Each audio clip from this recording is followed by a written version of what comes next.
Alinikimbiza, ndiyo, alinikamata, alinipiga vibaya sana. Niliweka kisasi katika moyo wangu. Karibu katika mwendelezo wa Mimba Sio ya Kwangu.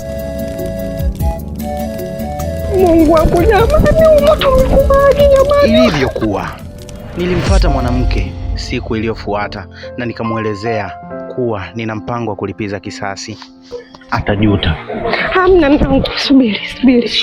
Sasa unaenda kufanya nini jamani? Nimekwambia subiri. Nitakachomfanyia atajuta ni kwa nini alinifanyia hivi. Ni bahati mbaya. Subiri basi, sasa unaenda hapo, unajua mimi hali yangu akini. Nilienda kufanya tukio, halafu baada ya hapo nikakimbia.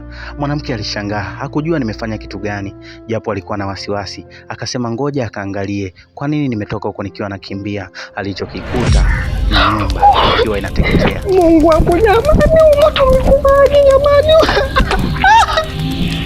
Nilihisi niko sawa kwa kufanya hivi, maana nilihisi mwanamke alinikomoa kwa kutembea na mwanaume mwingine mpaka kubeba mimba ambayo siyo ya kwangu.